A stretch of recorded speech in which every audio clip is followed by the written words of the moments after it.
Okay, so anyways, I didn't want to talk about this because I thought about it, and it kind of made me feel bad, like what happened with that employer yesterday, where they placed the ad, and I called, and but the guy, the guy was just like, oh, it's not a good fit, and it was just like in stark contrast to what his words said and how he treated me. And when I think about that, when I actually went for that interview, even the whole interview, the whole time, he was inappropriate the whole time. I was talking about the job, and he was trying to take it away, and from the job, he was just throwing all kinds of inappropriate stuff in there. It was absolutely horrendous. And it makes me feel so many different things. You always want to give people the benefit of the doubt, so I was just like, let me maintain my professionalism. Maybe it's the test because the girl was there, but he was talking about sexuality, having sex with her, and and it's just,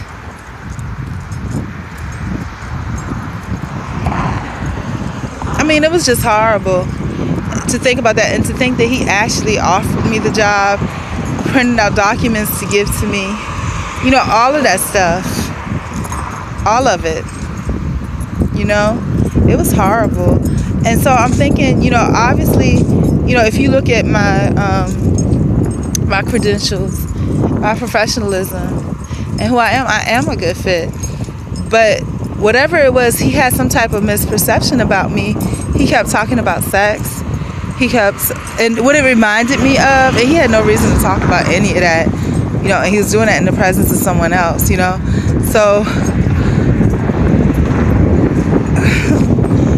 but what really bothered me about that was that I thought about like the movie Monster, and I'm not, and I hate to say, to come up and say I'm not this and I'm not that, because when you do that, it almost sounds like the way the street people would say is that you're saying that you're better than them, but it's not. It's just that he had no reason to come at me like that. I'm not a person for sale. I am not a sexual person, in the world. And really, I've been celibate for like 10 years, and all of this should not even come into play when you're talking about stuff like that, work.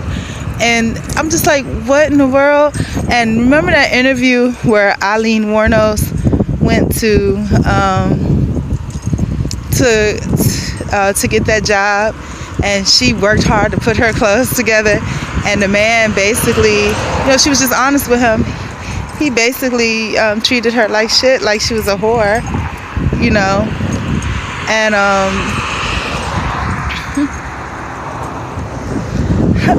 it was horrible. It was absolutely a horrifying experience. But when I think back about my employment history, I've had some horrifying experiences. I remember working at the Federal Home Loan Bank of Atlanta, and being abused there, and people were just saying some like really outlandish stuff, like the lady, I was getting all my files together, and this big lady, she was like 300 pounds, white lady, frizzy hair, glasses. She was trying to sleep with one of the vice presidents, who was like straight from Africa and had 14 wives already, but of course only one in the U.S. legally. And I had nothing to do with her. She had nothing to do with me, but she was just like, and she started out as a temporary and got it hired permanent, and that's what happened with me too. And she was just like, you're making my leg hurt. Now, let me tell you, this is why I think the world is a spiritual place, because I thought that was absolutely insane and crazy. I've never heard nothing like that before, and I was like, that just came out the blue. It's in a workplace, and it's crazy. It has, I'm doing my work. It has nothing to do with her. She just came to me and just arbitrarily said that. Anyway, we separated ways, me and the company, and when the exit interview was done, basically, if a VP or somebody says it's done, period. But they gave me a separation stipend or whatever, like $3,000-$4,000, and it was nothing really. But I guess they didn't want me to take unemployment. But I would never, and that's the thing, I'm so weak, I would never do anything like that, And that's why they gave me that big stipend, because $4,000 ain't nothing compared to what I would have taken if I pushed for unemployment, sued for unemployment, So, I don't know, just me. I'm just so different.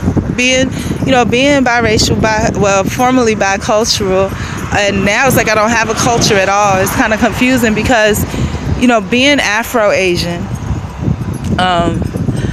being raised by a first-generation Asian, I don't even know if she's really American yet or not, but she's got to be, but Asian American, because she's been here forever now.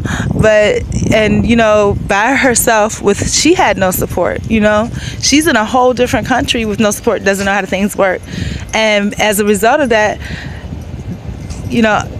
I was like raised my mom's style. I was raised in this country, and I had no support. Basically, everything all the support I thought I had was from teachers. But then I realized it's like, those people don't really care about you. They did when I was younger, but I don't know what happened when I got older. It's like I saw teachers and I was so thankful. They couldn't even look me in the eyes. I was like, wow, you were my hero. What happened? Maybe in their mind they said, well, she's gotten older, and maybe she understands that we don't make all that much money. But no, it's not like that, or maybe they just had a negative impression of me, period. But the thing about it was this, that I looked up to those teachers. I loved them a lot.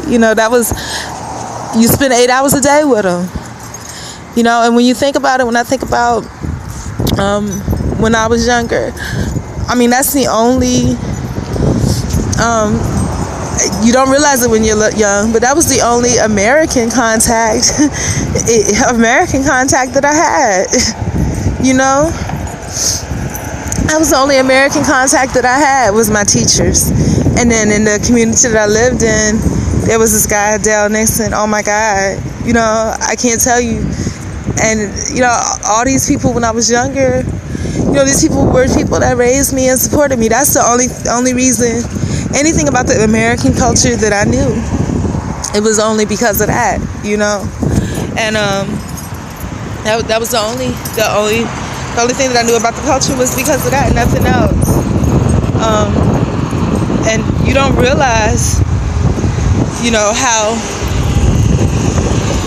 how sad it is until then, So, and this is another blessing too, because usually when I'm walking down the street, and it's like this time in the morning, you got people that are, because they think you're obviously the street or whatever, they're blowing their horn and carrying on and trying to pick you up.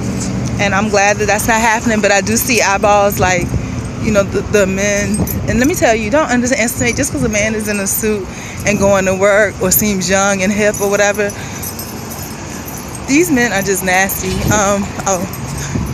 Because even now, they're looking out of the corner of their eye, because I'm feeling eyeballs, so I look back and they're looking out the corner of their eye, like sizing me up, I don't like that, and even if, like, just because of the fact, like, you're out early in the morning, you see, just because you're out, outside early in the morning by yourself walking,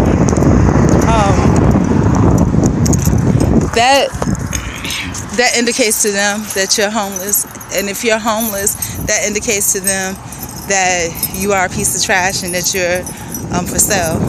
It's not true, and I don't like that at all, so, but the thing that I have to fight the most now is like perceptions. I have to fight perceptions, and I have to maintain, my grounding. And it's just, like I said, sometimes when you're so thankful, though, like I was so thankful today, you don't have time for that. So I am still thankful. I'm going to do what I need to do to make my day my day. And I'm going about my business anyway. Take care and good luck. Bye, everybody.